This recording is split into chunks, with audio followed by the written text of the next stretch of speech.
The Accountant 2, 2025, continues the intense and calculated world of Christian Wolff, expanding the mystery into a deeper conspiracy involving human trafficking assassins and unfinished investigations.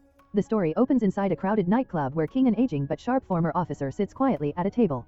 Outside, several armed men keep him under surveillance. A young woman secretly arrives to meet him.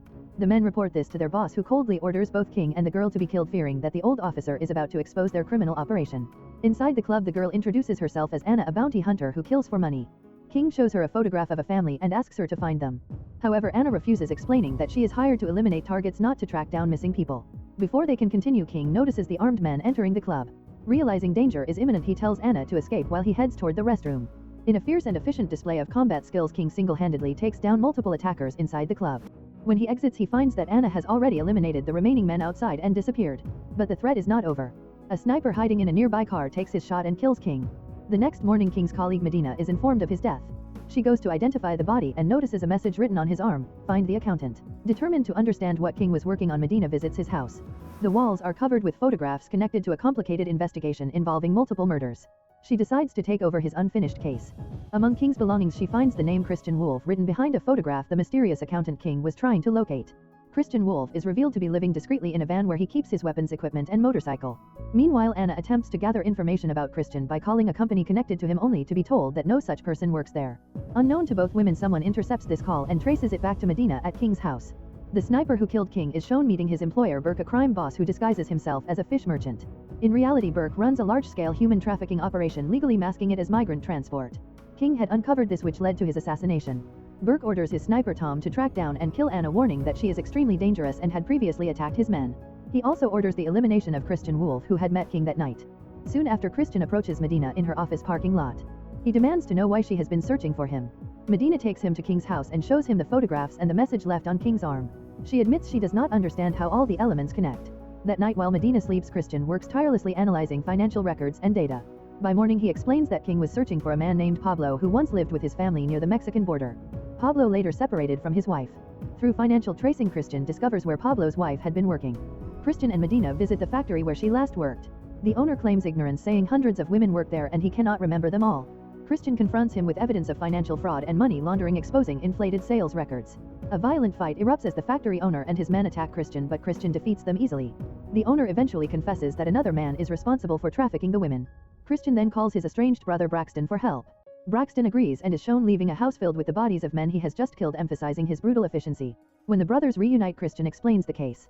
Braxton gathers information from 3 women connected to a man named Mark, bribing them for details. Meanwhile, Medina reviews security footage of King's murder but still cannot identify the sniper. New information reveals that Pablo's father had hired King to find Pablo and his family.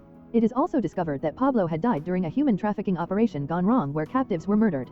Christian captures Mark, beats him and locks him in Medina's car trunk so law enforcement can interrogate him officially. To dig deeper, Christian enlists the help of a brilliant hacker who runs a computer program for gifted children as a cover. Secretly, she uses her network to trace identities and hack digital systems. Medina doubts their ability, arguing that if King could not solve the case, neither can they. The hacker overhears this and treats it as a personal challenge. They focus on identifying Anna, believing King may have shared crucial details with her. CCTV footage from the night of the club meeting fails to show her face clearly because she deliberately kept her head down. However, the hacker notices that a woman took a selfie on the same street that night. By hacking the woman's phone and enhancing the background, they finally capture Anna's face. Further digital investigation reveals that wherever Anna appears, murders follow. Though they still struggle to confirm her identity, Braxton analyzes the crime scene photos King collected and concludes that the same killer, Anna, is responsible for multiple murders based on her consistent killing style. Medina immediately heads to the hospital mentioned by Mark. After questioning a doctor, she learns disturbing details about Pablo's wife, whose name was Tina. Someone had attempted to assault her, and when she resisted, she was brutally beaten. The attack caused severe brain trauma, leading to memory loss. Her face was badly disfigured, requiring reconstructive surgery alongside brain surgery. The doctor explains that Tina's immune system was remarkably strong. She recovered quickly and after surgery displayed heightened resilience and physical capability, almost as if she had become stronger than before. While reviewing the hospital records, Medina discovers a shocking truth. Tina is actually Anna, the same bounty hunter who met King in the nightclub. After losing her memory and undergoing surgery, she had rebuilt herself into a lethal assassin. To escape captivity in the hospital, her first act had been murdering a security guard. At the same time, Christian's hacker ally infiltrates the hospital's computer system and uncovers the same information, sharing it with Christian. Soon after, Christian's brother receives an alert from the dark web. A contract has been issued. Anna has been hired to kill Medina. Christian immediately races to Medina's house to protect her. However, Anna has already arrived and launches an attack. Medina, trained in self-defense, manages to hold her ground temporarily.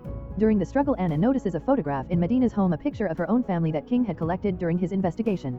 Seeing it triggers a flood of memories. Her past returns in fragments, her village being raided, women captured and sold, husbands murdered in front of them, and children taken away. The trauma overwhelms her. Christian arrives and realizes that Anna's memory has returned. He offers to reunite her with her son, telling her he knows where the child is being held. But Anna, hardened by years of violence, replies that she has abandoned that life. She leaves and Christian takes the injured Medina to the hospital. Meanwhile, Burke grows increasingly anxious. He knows Medina is closing in on his trafficking empire. Although he had ordered Anna to eliminate her, the attempt failed. Fearing exposure, Burke orders his men to destroy evidence and relocate all captive children to another site. Christian anticipates this move. He understands that if Burke feels cornered, the captives' lives will be in grave danger. Alongside his brother, he prepares for a direct intervention. The hacker tracks Burke's movements and identifies a bus transporting children near the Mexican border. Further investigation reveals something horrifying. Burke has ordered a massive pit to be dug. His plan is to bury the children alive to erase evidence of his crimes. Realizing time is running out, Christian and his brother rush to the location.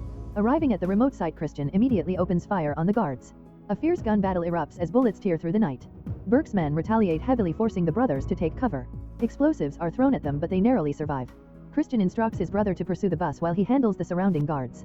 In a display of tactical precision and raw combat skill, both brothers fight relentlessly.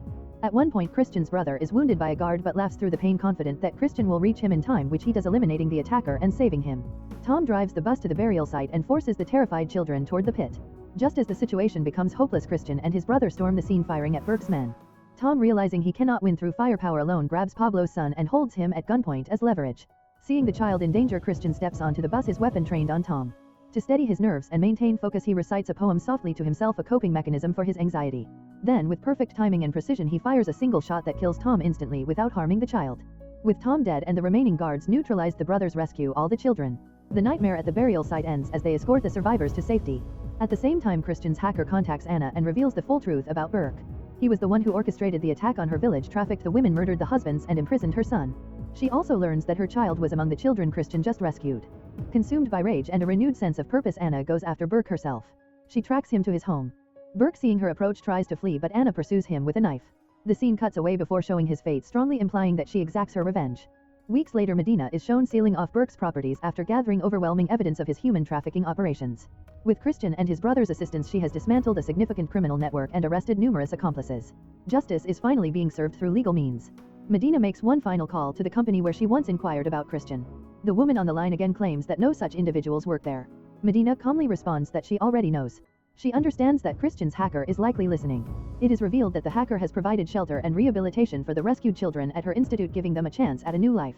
In the final scene, Christian and his brother are seen traveling together on a quiet trip, their bond stronger despite their violent world.